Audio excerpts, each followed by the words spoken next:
Hi, good afternoon. It's Winsome again. It's your girl. See, I'm wearing this red lipstick today, this afternoon. You guys like it? I'm still in Nova Scotia. Yeah, I'm still in Nova Scotia. Um, See the background? Still in Nova Scotia. I'm in the hotel here. Um, it's like a little hotel. That's where my daughter works, in the country part, Nova Scotia. And we're gonna have a little chat this morning. And I'm gonna talk about when I came to Canada. I came to Canada in 1989. Yeah, Canada when I was about 23 years old, just leaving my family's house, my parents' house, at the age of maybe 23 years old. And I come to Canada, I decided to stay here, get my papers. It was very hard for me. It was very hard for me. I got a job.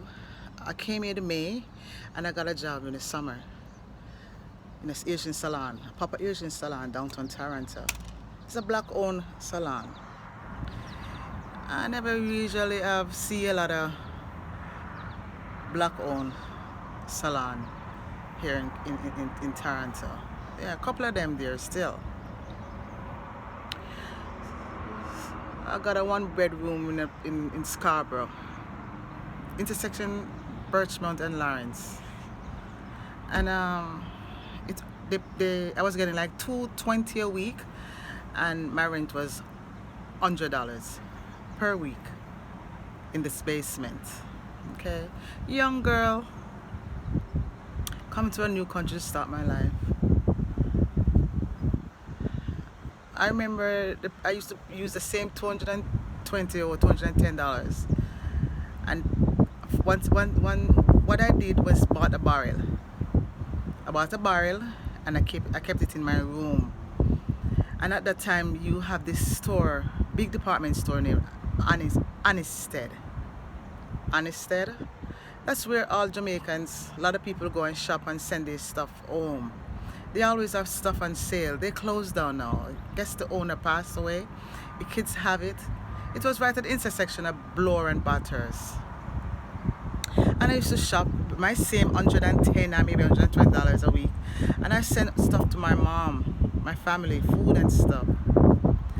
At the time, this is okay, but it's kind of hard for me. But I remember doing that. And I used to go out and buy my own groceries.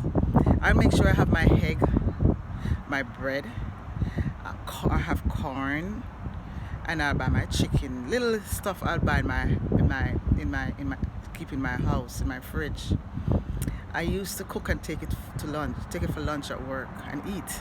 For my lunch, I didn't able to buy anything because I say that money was so small, but I did make it work.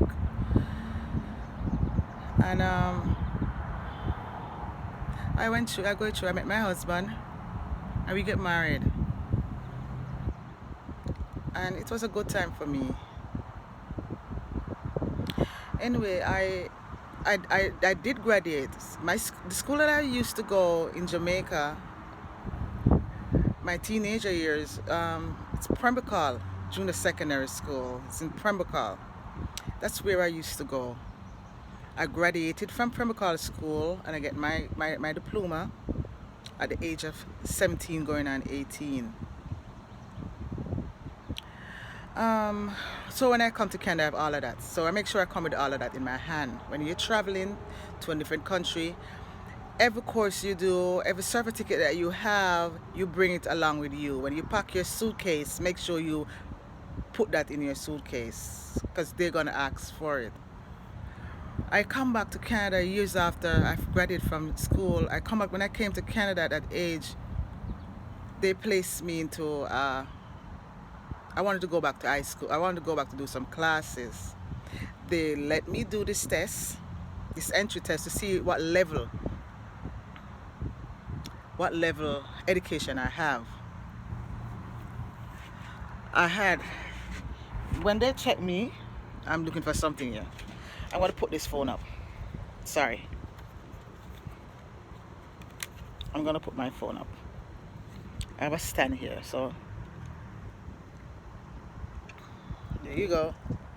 I'm going to put the stand down.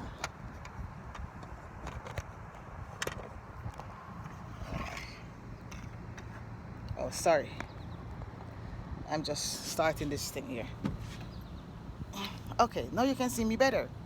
Yeah, when I started, when I went to do the test, they told me I'm at 11.9 English.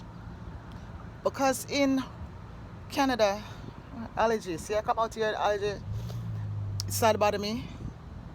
See my allergy? You see all these things? You see all these blooming of flowers here? Those are wild bushes, right? And these wild bushes give you allergies when it goes up, when they open up. This is what causes allergies. One of the things that cause allergies.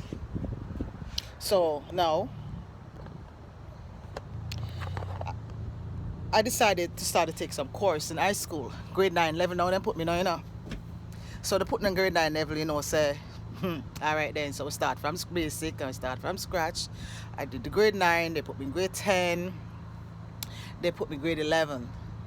Now when you go to grade 11, you have to do a grade 10 test, English test. The whole of the province of Ontario, in order you to get a high school diploma, you have to do this grade 10 illiteracy test. Right? You do the grade 10 illiteracy test, illiteracy test. Right? And I passed it. Okay, so I did my grade 9, I did my grade 10 maths, English, and I did the grade 11. And I did the grade 11, so when I reached grade 10, I started doing the maths, English, the biology, the chemistry, right? Now, when they take me into the high school level now, before they take me in, you have to graduate with 32 different subjects, that's classes. And when you come to Canada, with your paperwork, they put you in as a mature student, right? You don't have to do all those OLPA classes. They put you in as a mature student. So when they put you as a mature student, you're now able to do all your classes. So I do my maths, my English, my biology, my chemistry. Chemistry was hard for me. Yeah, chemistry was hard for me. So I finished all my classes. I got my marks. So I decided to go and do cosmetology. I think it was 8 months. That time it was 8 months. So it was an 8 months course. I went to Marvel. At that time, Marvel was at Finch and Yonge, right? Not too far from the subway, Finch subway. Finch and Yonge, that's where Marvel was. And by the time I was ready to leave, they moved from Finch and Yonge and gone somewhere on Yonge Street, going north, somewhere up there it is. I went to Marvel.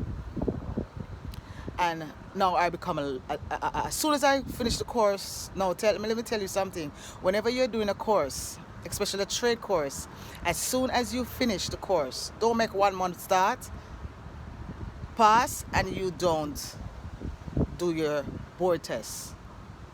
Right? So I went and I do my license. I go and sit. I go into the board. I pay about, I don't remember how much I pay, but I paid to do my it's under $100, I think I paid that time. Way under $100. And I paid to do my test. I went in the morning. They said the exam was 3 hours. It's gonna take 3 hours. So I went there. I sit my test. And it was 100 questions. And these questions, the way they do it, they give you a paper, and they sorry about that. Somebody's trying to call me. They give you a paper and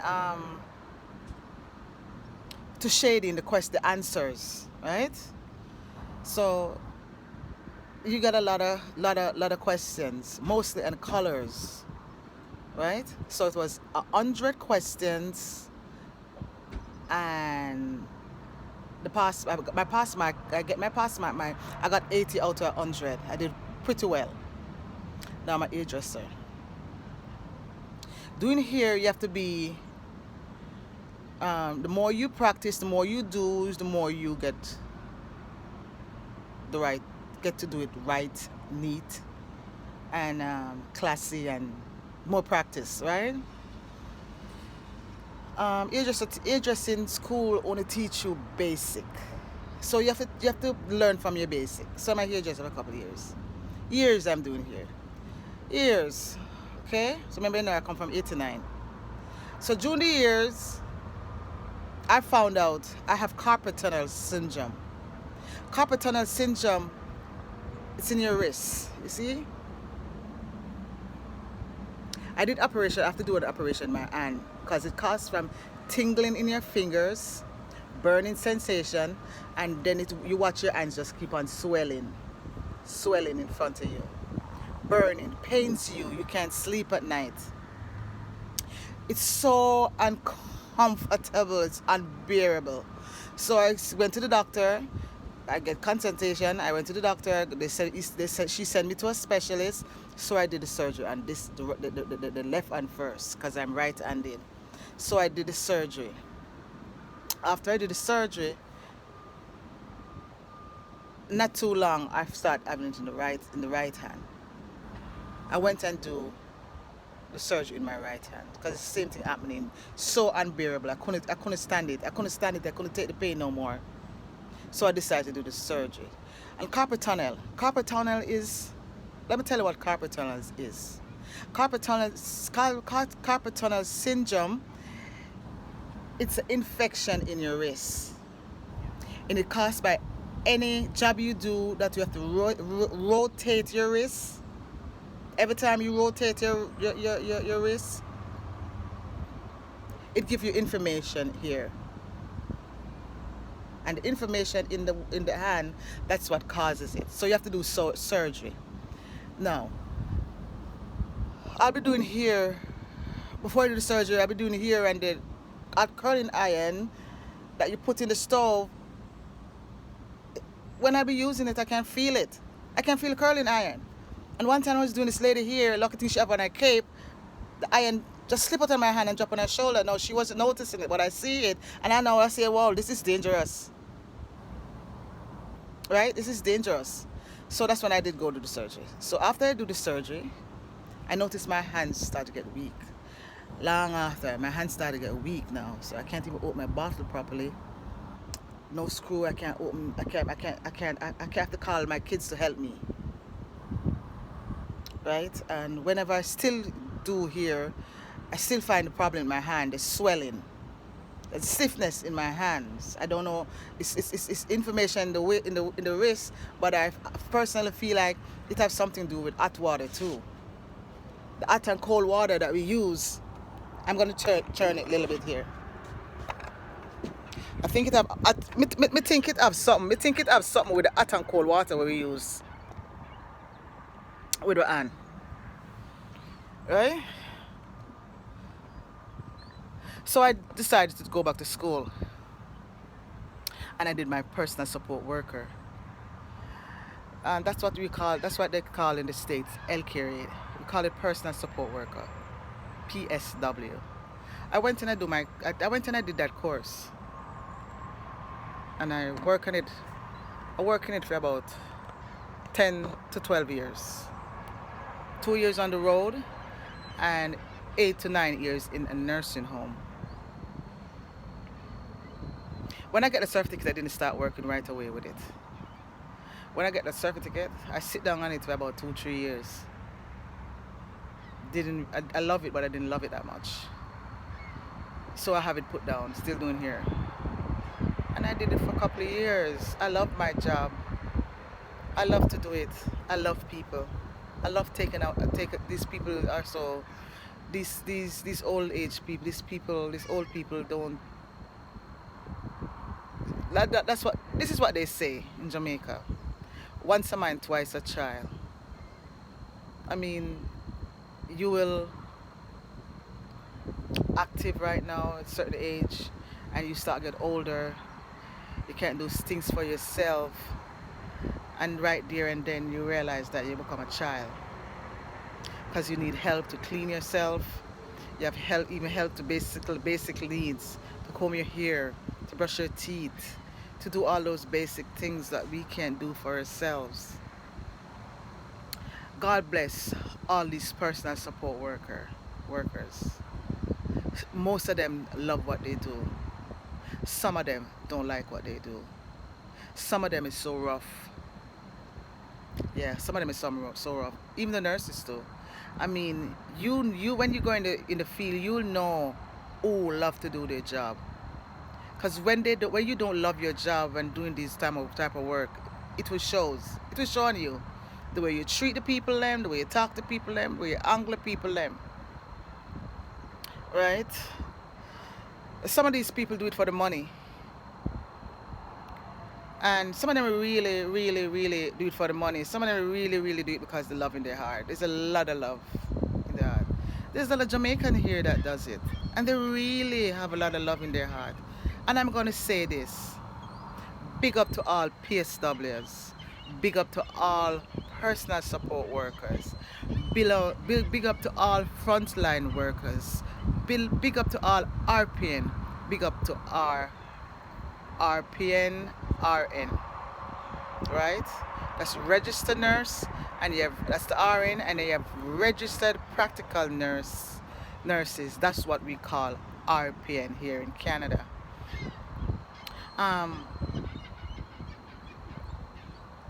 95% of them love them work. Yes, some people just, as I say, will do it for the money, which it pays good.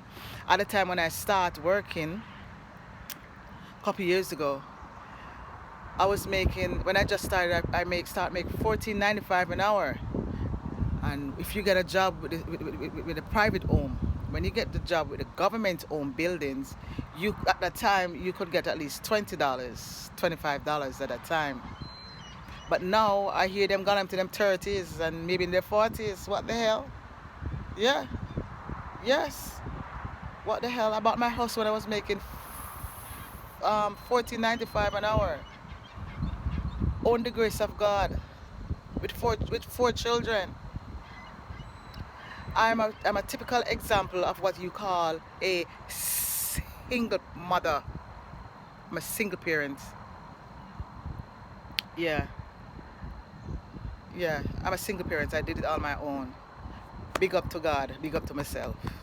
Everything you do, you have to put God in it. Sometimes you there and you forget to do a prayer in the morning when you wake up. Just say one when you remember, right? So one when you remember. Nothing to beat prayer, right? Nothing beat prayer. This is my topic for the day this morning. I hope you guys enjoy my stream. Please remember to press that thumbs up button, subscribe, and put that notification bell on. Right? Please enjoy. Share it to a friend. Let that friend share to another friend, and ask that other friend to share to another friend, and share. Please follow my YouTube channel. I'll be appreciated so much. God bless you guys, and see you on the next topic for conversation. Okay? Okay, bye.